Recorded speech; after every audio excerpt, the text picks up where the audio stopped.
এই মুহূর্তের সবচেয়ে বেশি চিন্তার বিষয় সাধারণ মানুষের জন্য যে এইচএসসি এবং সমমানের পরীক্ষা 1 আগস্ট পর্যন্ত স্থগিত করা হয়েছে।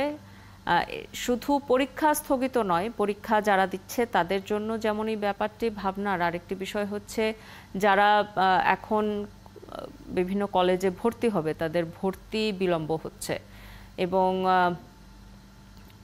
লম্বা সময় ধরে শিক্ষা প্রতিষ্ঠান বন্ধ থাকার কারণে যারা প্রথম স্কুল শুরু করছে, এমনকি যারা মাঝামাঝি পর্যায়ে আছে ক্লাস 6, 7, 8, তাদের কিন্তু ষান্মাসিক পরীক্ষা চলছিল, সেই পরীক্ষাগুলোও বন্ধ আছে।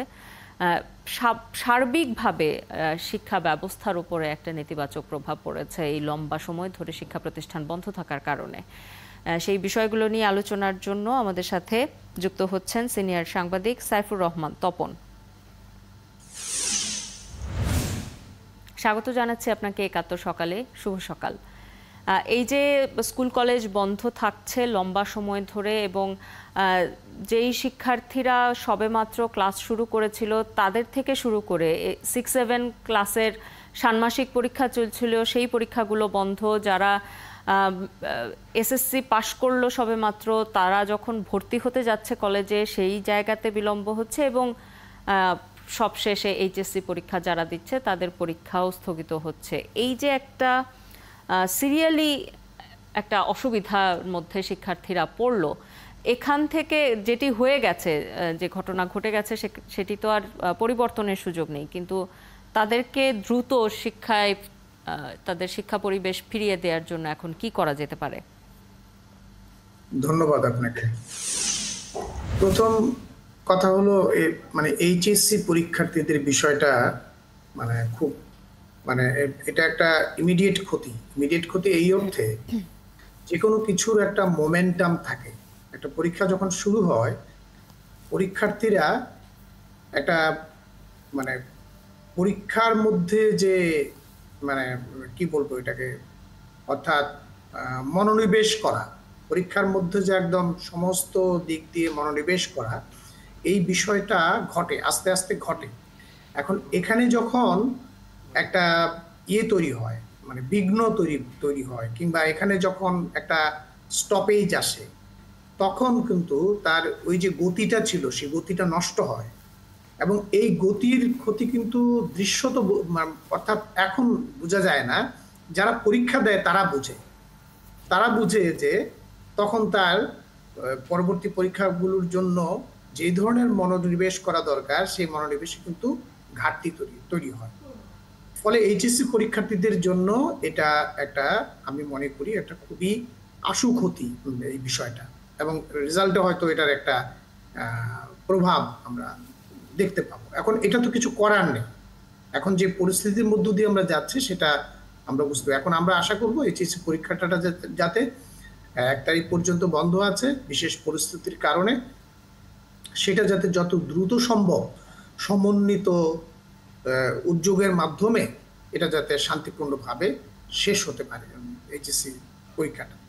আর শিক্ষার যে আপনি যে একাডেমিক যে অ্যাক্টিভিটিস বা যে তার যে ঘাটতির কথা বললেন, শিশুদের জন্য এটা একটা বড় ক্ষতি।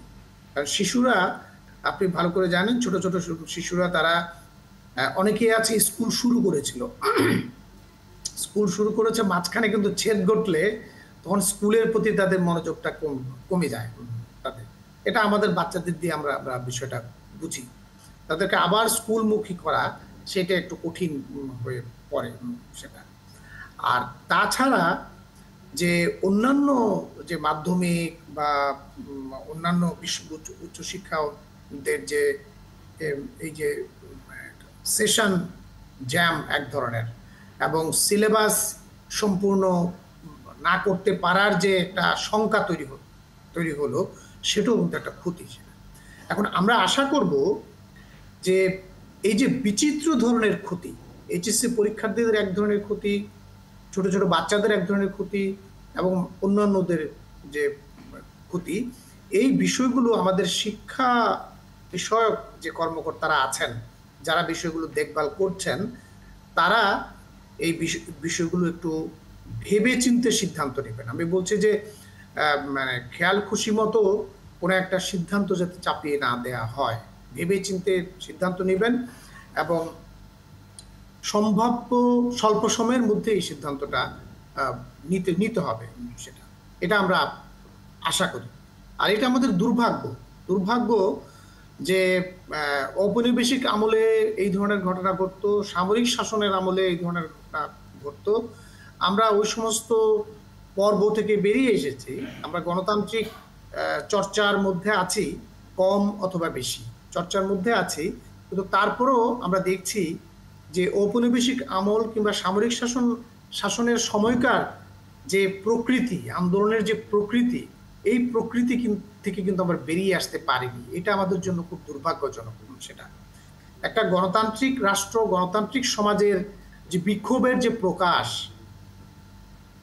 এবং একই সাথে বিক্ষোভ দমনের যে প্রকাশ, বিক্ষোভ মোকাবেলার যে প্রকাশ, এটা ঠিক ওই রকম হওয়া উচিত না। সেটা এখানে অনেক ধরনের ঘাটতি আছে, আমি মনে করি সরকারের দিক থেকে ঘাটতি আছে এবং আন্দোলনকারীদের দিক থেকে তো ঘাটতি প্রচুর। সেটা কারণ যারা শিক্ষার্থীরা যে শিক্ষার্থীরা তাদের আন্দোলনটা শুরু করলেন, এই আন্দোলন কোথায় যাবে, কতদূর তারা নিয়ে যেতে চান, এই বিষয়টা আমার কাছে মনে হয় তাদের কাছে স্পষ্ট ছিল না। তারা অনেক পরিকল্পনার কথা বলছেন যে তারা ফার্স্ট টায়ার নেতৃত্ব গ্রেফতার হলে সেকেন্ড টায়ার, থার্ড টায়ার ইত্যাদি ইত্যাদি কথা বলছেন, কিন্তু এখন এসে দেখা যাচ্ছে তাদের কিন্তু এই বিষয়ে নির্দিষ্ট কোনো ইয়ে ছিল না। অথবা তাদের কারোর সাথে যারা এই নাশকতা করলো এবং যারা এই যে ধ্বংসাত্মক যে কর্মযজ্ঞ করলো, এই বিষয়টা হয়তো তাদের কারো মানে কোনো সম্পৃক্ততা থাকতে পারে, কোনো তাদের মাথায় থাকতে পারে, অর্থাৎ তারা চাইতে পারে যে এটা একটা তথাকথিত রাজনৈতিক আন্দোলনে পরিণত হোক। ফলে সবটা মিলিয়ে আমি বলবো এটা আমাদের জন্য দুর্ভাগ্য, এই জন্য যে একটা গণতান্ত্রিক রাষ্ট্রে এইভাবে ধ্বংসাত্মক প্রক্রিয়ায় কোনো আন্দোলন হওয়া উচিত না। একেবারেই হওয়া উচিত জনশক্তি। অর্থাৎ দেখুন এই যে বৃহস্পতিবার যখন মানে তার আগেও শিক্ষার্থীরা যখন অবরোধ করেছে, বিভিন্ন রাস্তায় যখন অবরোধ করেছে, তারা যেটাকে ব্লকেড বলতো, সেই অবরোধগুলো কিন্তু শান্তিপূর্ণ ছিল এবং এগুলো ছিল জনবল নির্ভর, অর্থাৎ জনসমর্থন নির্ভর ছিল। সরকারও কিন্তু পুলিশ কেউই তাদের প্রতি কোনো সহিংস আচরণ করেনি কিংবা মানে মারাত্মক কোনো আচরণ কিন্তু তারা করেনি। ফলে এক ধরনের একটা চাপ তৈরি হয়েছিল সরকারের উপরে, রাষ্ট্রের উপরে, মানে চাপ তৈরি হয়েছিল, জনবলের চাপ, জনশক্তির চাপ তৈরি হয়েছিল। এবং গণতান্ত্রিক সমাজে, গণতান্ত্রিক রাষ্ট্রের আন্দোলনটা এই ধরনেরই হওয়া উচিত। কিন্তু আমরা দেখতে পাচ্ছি যে যখন বিশ্ববিদ্যালয়গুলো বা শিক্ষা প্রতিষ্ঠানগুলো সরকার বন্ধ করলো, নানা শঙ্কা থেকে যখন বন্ধ করলো, তখনই এটা ভিন্ন দিকে মোড় নিল। এটা খুবই দুঃখজনক এবং দুর্ভাগ্যজনক বিষয়টা। এবং এখানে যারা নাশকতা করলো, যারা ধ্বংসযজ্ঞ করলো, তাদের তো দায় আছেই, এবং যারা এই আন্দোলনের চাবিকাঠি যাদের হাতে ছিল, যারা পরিচালক ছিলেন, তারাও কিন্তু এর দায় এড়াতে পারবেন না। কারণ তাদেরই আন্দোলনের ছুতোয়, আন্দোলনের উপর নির্ভর করে এই কাণ্ডগুলো কিন্তু ঘটেছে। প্রথমত আমি মনে করব যে আমাদের সবার মধ্যেই সেই সচেতনতাটা গড়ে উঠুক সেটা, এবং সরকারের দিক থেকেও উপযুক্ত কর্মসূচি নেওয়া উচিত যে যখন একটা আন্দোলন গড়ে উঠে, সেই আন্দোলনের সাথে যে সংযোগ স্থাপন করা, সেই আন্দোলনকারীদের সাথে ব্যাকডোর আলোচনা। আপনি জানেন যে কোনো রাজনৈতিক সমস্যার মধ্যে ব্যাকডোর আলোচনা আন্তর্জাতিক পর্যায়ে, এই যে হামাস এবং ইসরায়েল মানে যে যুদ্ধ চলছে, মানে ইসরায়েলি যে আগ্রাসন চলছে, যুদ্ধ চলছে, সেখানেও কিন্তু ব্যাকডোর আলোচনা হচ্ছে। ফলে আমরা দেখলাম এই যে আন্দোলনটা হলো, এখানে কোনো ধরনের এই ধরনের কোনো মানে আলোচনার কোনো আলামত আমরা দেখলাম না। এটা কিন্তু সরকারের জন্য একটা ব্যর্থতা, সরকারের একটা বড় দুর্বলতা বলে আমি মনে করি।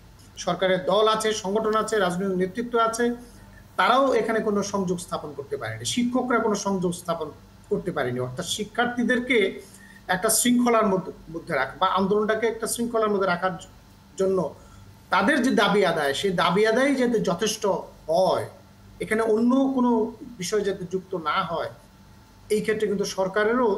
এবং যে বিষয়টি আপনিও বলছিলেন যে এখন যেটি করণীয়, যে আমরা আশা করতে পারি যে শিগগিরই শিক্ষার্থীদেরকে শিক্ষা প্রতিষ্ঠানে ফেরানো সম্ভব হবে এবং যতটুকু ক্ষতি হয়ে গেছে সেটুকু পুষিয়ে দেওয়ার চেষ্টাটুকু অন্তত করতে হবে। আপনাকে অসংখ্য ধন্যবাদ।